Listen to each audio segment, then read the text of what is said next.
Hello my Patreon people, I know it's been a while since I've posted an update, but things have been super busy around here as usual. But as of right now, I am on summer break. I have completed all the videos that I was going to do for Season 4 of Chris's Basement. We're all done. Now I do have a lot of live streams left to go, but the Voron V0 build is coming up, the IDEX build, the Moldex from John Molak, that's going to be really cool. And the Chameleon V2. I want to get all this stuff done this summer, plus I have a lot more remodeling I want to do, especially over here in the studio area, now that I'm going to have a little bit more time when I'm not constantly making content.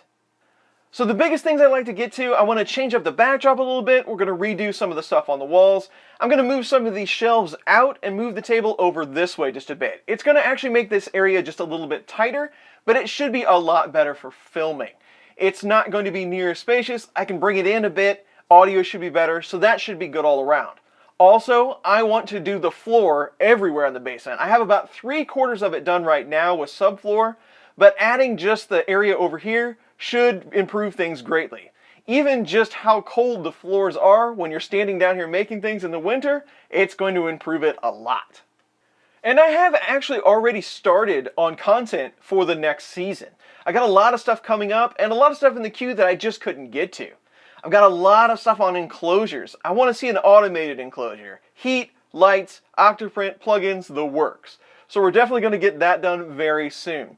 And as far as main boards, I've got so many to get to, I've lost track. I know we have to talk about the SKR2, there were issues with that, and the Big Tree Tech Octopus, which is going to be a pretty neat build. We'll probably put that on the 2020 cube because it does have 8 stepper drivers available. It runs Marlin and Clipper.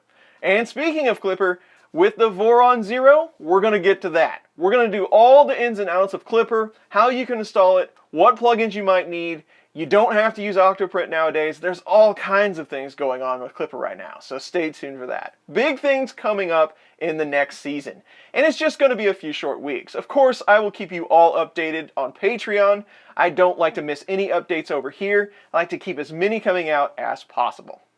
So that's just a quick Patreon update for today. Again, thank you for the support. It's always appreciated. These videos are just for you, and I'll see you on the next coffee break.